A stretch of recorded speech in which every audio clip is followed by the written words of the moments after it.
Before the beginning, after the great war between heaven and hell,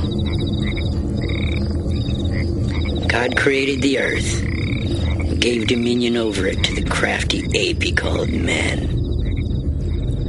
And to each generation was born a creature of light and a creature of darkness. And great armies would clash by night in the ancient war between good and evil. There was magic then, nobility, and unimaginable cruelty. And so it was, until the day that a false sun exploded over Trinity, and man forever traded away wonder for reason. Hello and welcome to House Read, where I'll discuss my latest thoughts on Game of Thrones. This episode I'm going to talk about how I think the series is going to end in the final episodes, and also, of course, almost certainly the books as well. But what you just heard before I started speaking is a clip from the series Carnivale.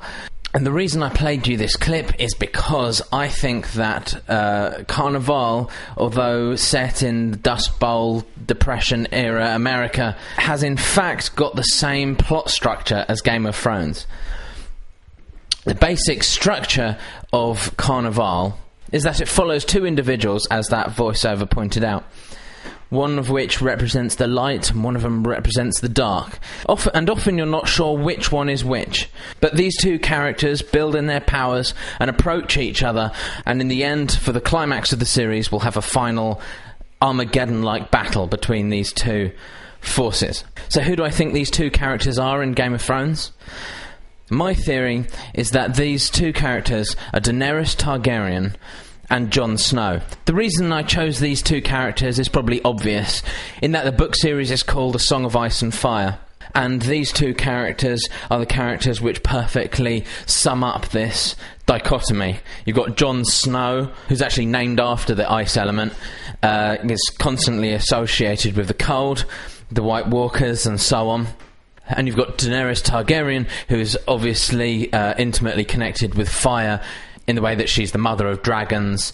Her house motto, I think, is fire and blood, and so on. So my prediction for the series essentially is that these two characters will eventually clash, and that will be the final battle which will end the series.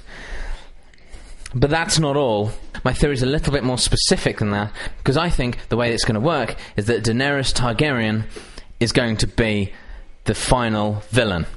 Now, many of you will be thinking, but hang on, that doesn't really make sense. Daenerys Targaryen is the freer of slaves and has a very strong ethical and moral compass and does things just to help people, right? Well, interesting you should say that. The character of Justin Crowe from Carnivale is the character who eventually became the villain. And earlier on in the series, he made the following speech. He said that I should obey the bishop. Norman's always done what's best for us. Yes, I know. He saved us. More than once. I won't ignore the will of God. But maybe it's God speaking to you, too. First Methodist is your rock. Wait, be patient. Your time will come. Do you know that there was a boy here whose mother abandoned him in the restroom of a 5 and dime? No. Or that Polly Ann's father sold her to some men for $1? No, of course not. Who wants to dwell on things like that? We never consider the little ones. We only put on our clothes. Who can see the children feeding the endless, ravenous hunger of the textile mill? Mechanical mouths that aren't choosy. Silken thread, a lock of hair, a scrap of scalp, tiny torn fingers. We only turn up the heat. Why, think of the boys in the mines crouched over the chutes. For hours they sit, sifting the refuse from the coal. Their backs bent. Old men by 9, black lung by 12. Coal is heavy and hard. Hands are soft. and fragile. Crushed. Feet crushed. Skulls crushed. Go for a walk, you see them. Boys and girls selling themselves to men and women. A nickel buys a virgin. Some are kept in cages. Babies bought by men who raise them as livestock. Animals to abuse. Soft flesh to violate, to tear and bite. If anyone causes even one of the little ones who believe in me to sin, it would be better for him to have a large millstone hung around his neck and be drowned in the depths of the sea.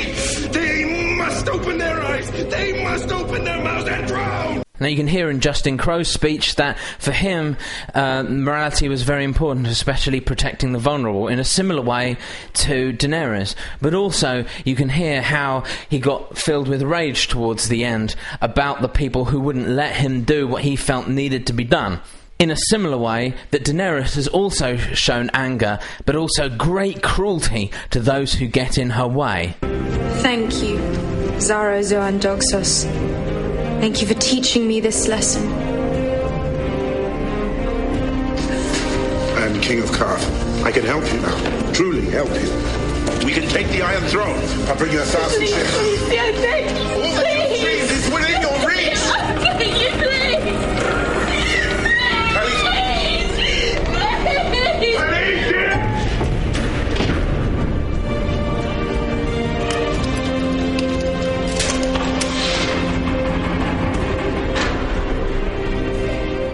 Now what you've just heard is one of the first moments in Game of Thrones where Daenerys revealed this incredible cruelty. It probably went over some people's heads, but just imagine those two people being locked in that vault indefinitely. They're not just going to starve to death. Obviously, the big one is going to tear apart and eat the little one before he starves to death, and that is, in many ways, one of the cruelest fates we've seen anyone suffer on the show. So Daenerys definitely does have this cruel streak to her. But is she capable of hurting the innocent? I would argue, from the following clip, that she definitely is.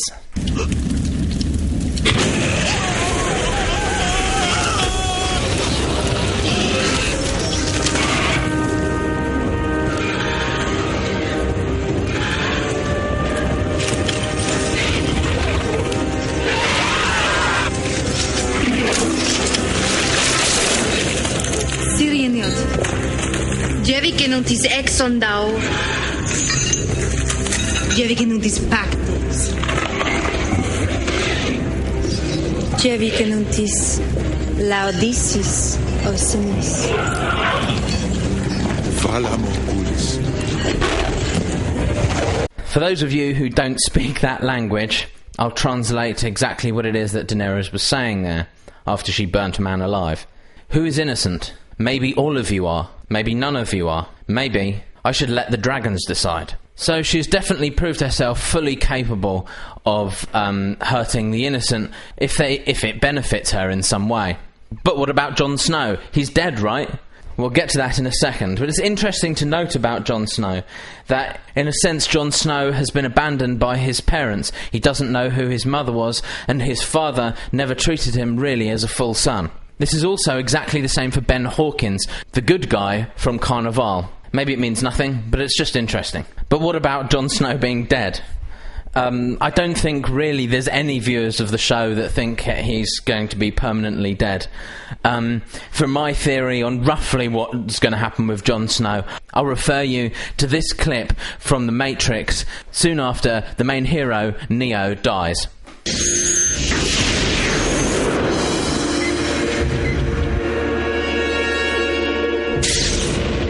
Get up.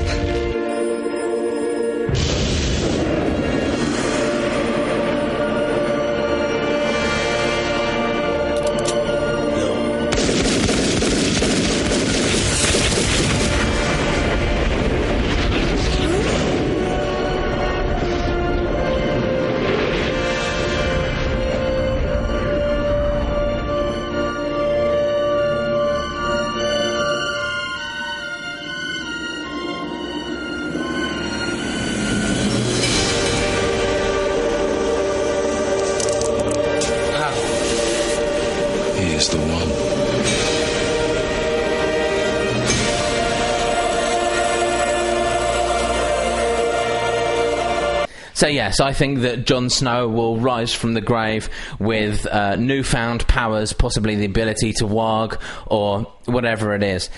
And then go on to be the saviour of Westeros, fighting against Daenerys, who hopefully will have turned up by that point. But you're probably thinking, how could Jon Snow possibly defeat Daenerys, who has 3 dragons that may very well, by that stage, be fully grown? Well, I think that Jon Snow also has some mystical allies. Before I get to explaining who I think those are, I'd like to show you first this quote from George R.R. Martin. I mean, I love fantasy. I grew up reading science fiction. I grew up reading fantasy. I love Tolkien.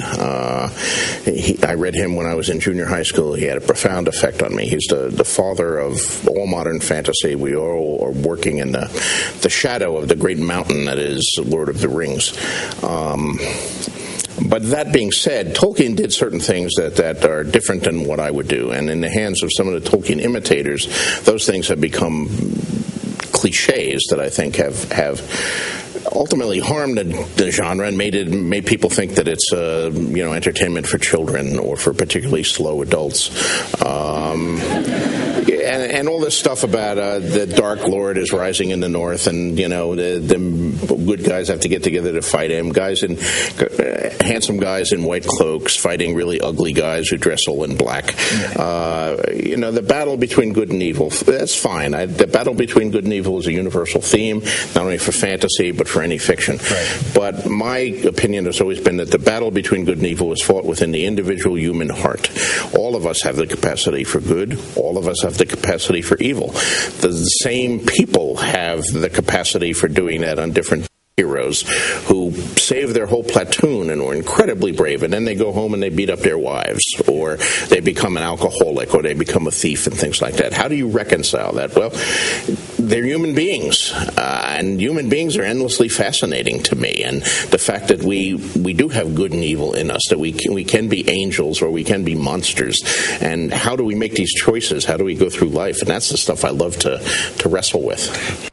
So you can hear from that quote that George R.R. Martin is specifically against the idea of an ultimate evil rising in the north.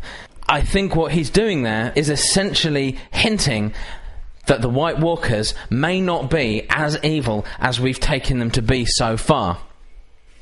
If you think about their role in the show, largely they've remained silent, haven't expressed anything about their motives or agenda.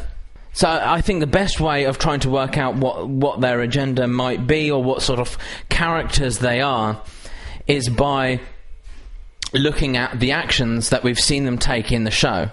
One of the first times we properly got to have a look at them is through the eyes of Samwell Tarly, and I'll refer you to that clip right now. 2 blasted wildlings. You're not fighting them alone. Come on!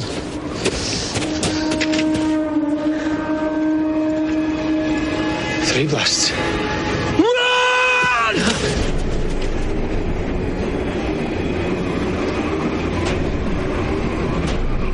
Wait! Wait for me! Gren! Ed!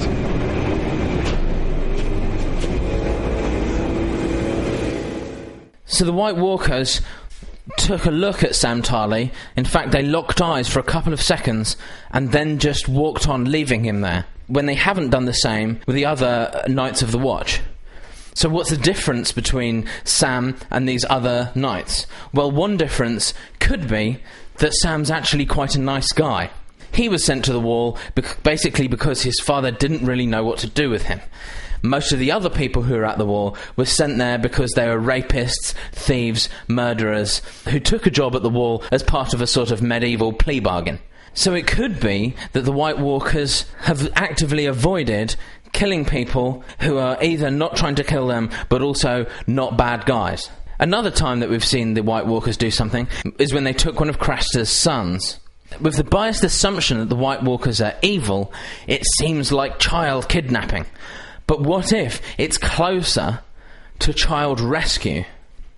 Perhaps a child left outside in the colds of the north is not going to survive by itself. And so the White Walkers took it, converted it into one of their own in order to save its life. It's not necessarily true, but it's definitely a possibility from what we've seen. And knowing the way that George R.R. Martin likes to present certain groups as being evil, the same thing happened with the wildlings. They seemed barbarous and crazy and evil until Jon Snow got to know them a little bit better, and then we saw that they were actually people just trying to survive. And perhaps the White Walkers are doing something similar.